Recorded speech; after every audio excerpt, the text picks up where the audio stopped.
Good morning, students. How are you all? Today, we are going to talk about William Shakespeare's sonnet, Like as the Waves. Like as the Waves is sonnet number 60, and it is prescribed on the syllabus of BA First Year Pass Course English Literature for Mohanlal Sukhadia University, Udaipur, Rajasthan. It is on paper 1 in unit B. So let's first read the text. Like as the waves make towards the pebbled shore, so do our minutes hasten to their end. Each changing place with that which goes before, in sequent toil, all forwards do contend.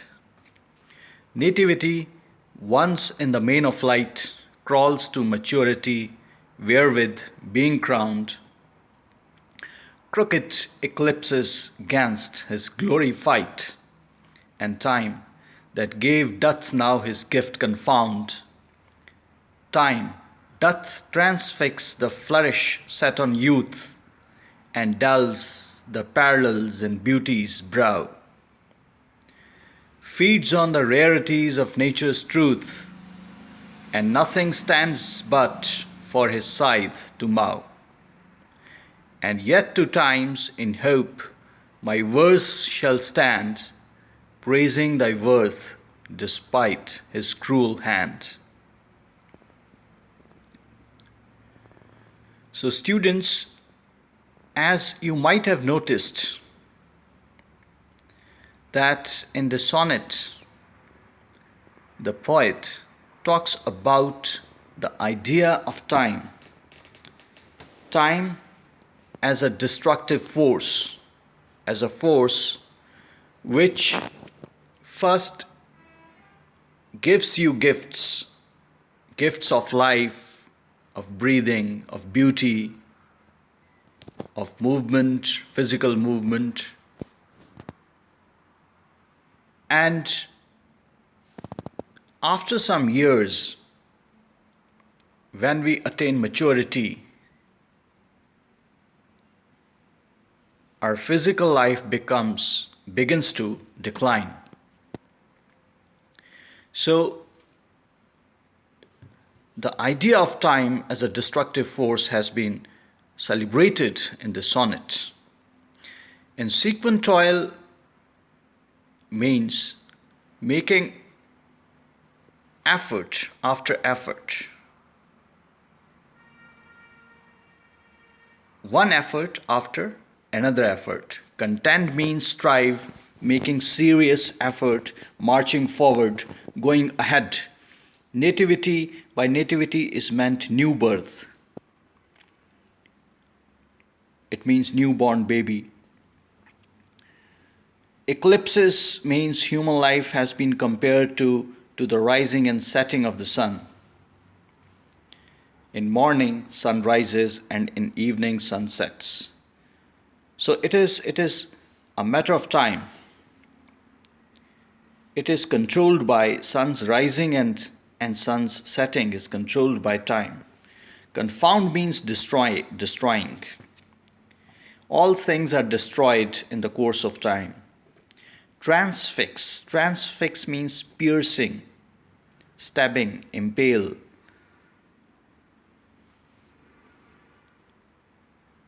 Flourish means bloom, flowering. Flowers bloom. A bud blooms into a flower. Parallels means wrinkles which are under our eyes. When we grow older, wrinkles can be seen under our eyes. To times in hope, this phrase means to ages that exist only in expectation. Whenever we think about future, we expect that such and such things will happen in our future. We will do such and such things, so and so things, so on and so forth, means our plannings. Beauty's brow Brow, this term is related to eyebrow. Beauty's brow here means facial area around eyes consisting of eyebrows, lids, eyes, etc. And with age, wrinkles can be seen growing out under our eyes. And scythe, as you might have seen, if you live in a rural area, you might have seen, or you might have seen in some videos or films, a farmer's curved and sharp instrument with a long handle for manually harvesting the crop they use for cutting the crop. And time has been personified as holding a scythe in hand for killing and destroying everything. The idea here is that everything is subject to time, because time is a great destructive force. Every living thing must die one day. Things come into existence and they go out of existence. This is the natural order. This is the order of nature. Mao means cutting down things. Verse here means poem, and die, this is an archaic word. Archaic means old English words, old English spellings. So die, thy, die was used for your, and thou, thou, it was used for you, and thy for thy was for used your. And I just used one term, personified. So what does it mean? Personification is a literary term. Personification means treating non-living things or living things which are non-human as human. Means giving human shape and human physical features to non-living and other non-human things, and treating them as human beings.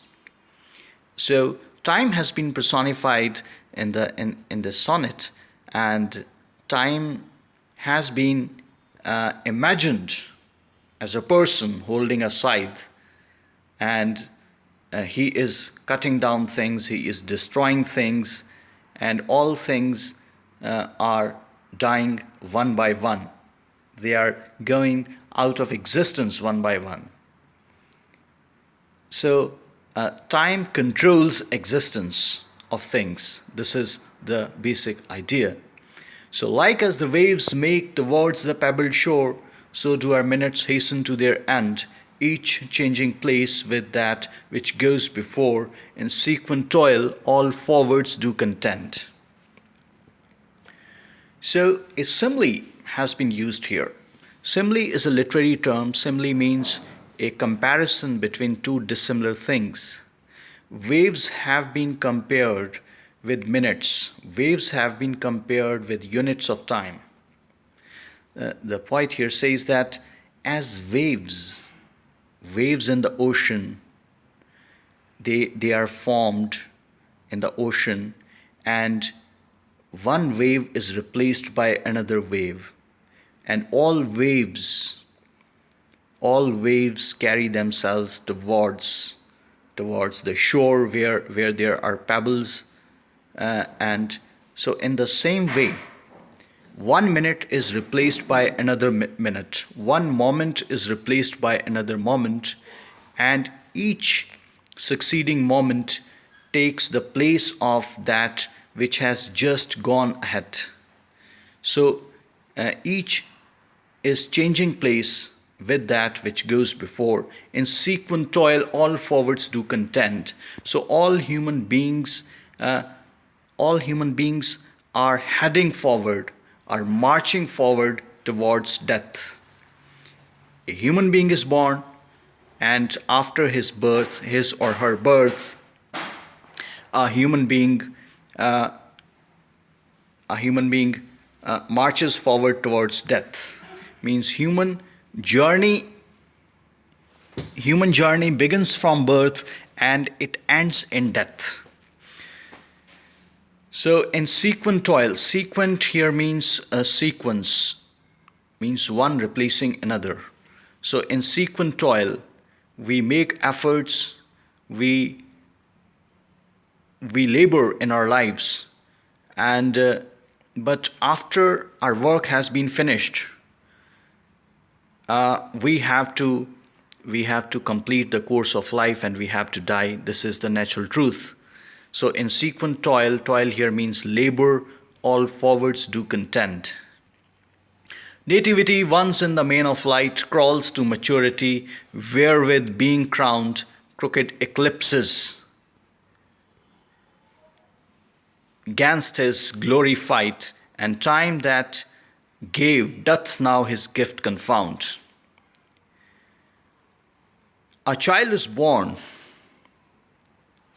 and a child's life is full of joy, full of enjoyment, full of laughter, full of light. But a child also crawls. Before learning to walk, a child crawls. And it is very ironical that when a man becomes mature, very mature, and grows very old, again, he forgets how to walk. He is not able to walk. He has to take a stick in his or her hand for walking. A walking stick is carried by him or her for walking, for helping him or her to walk. So again, a child which crawls has to crawl again in old age. A child who has become an old man or woman again crawls in old age, wherewith being crowned crooked eclipses 'gainst his glory fight. And a man's life is made of successes and failures. If we do get successes in our lives, then there are failures also. Eclipses, a sun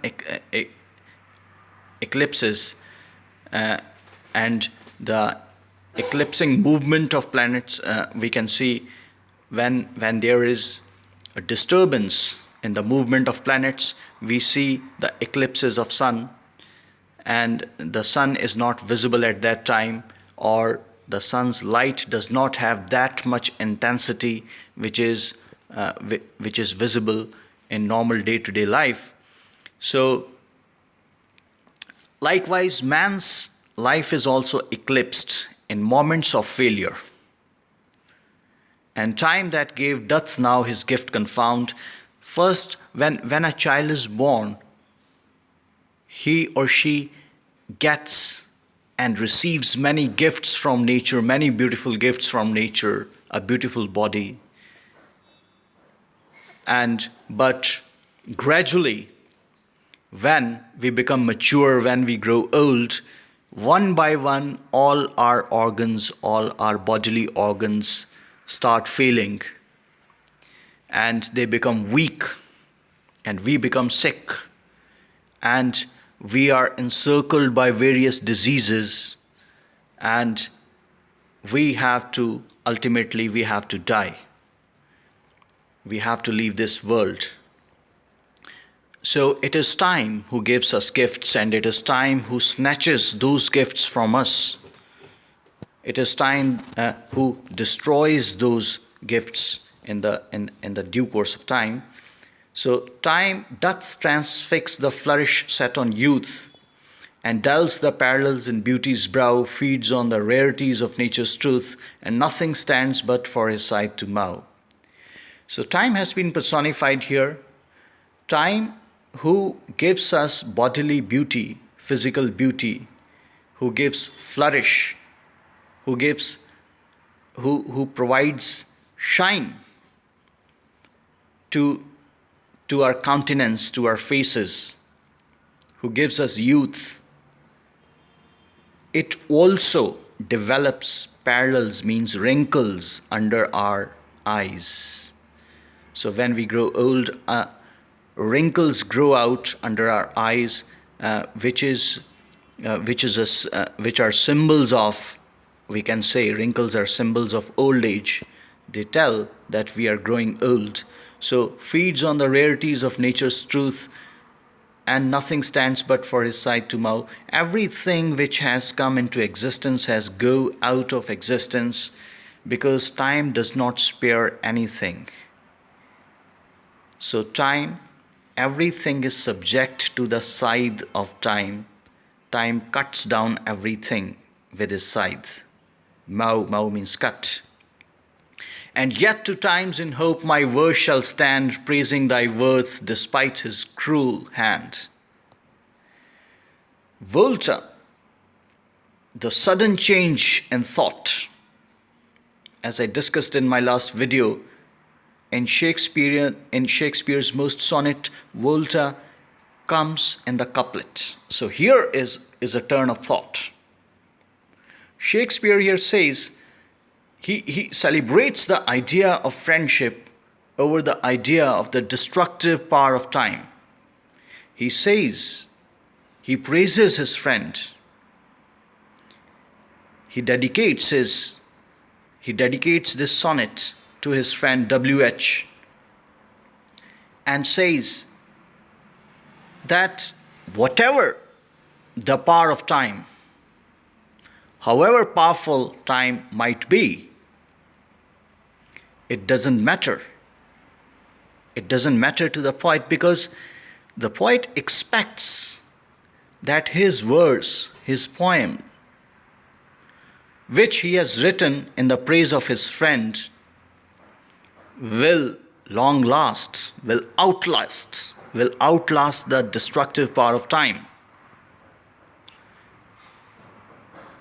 And the poet here says that, my friend, I praise you, and I dedicate my sonnet to you, my poem to you, and this poem will outlast the destructive power of time. So friendship has been celebrated over the destructive power of time. And poet also celebrates the idea of literature, that human beings are born and they die, but literature lives. Books will live, books will outlive the destructive power of time. So this was the sonnet, and I request you to read it, enjoy it, and watch this video. And thank you, dear students, for watching the video and listening to me. Thank you.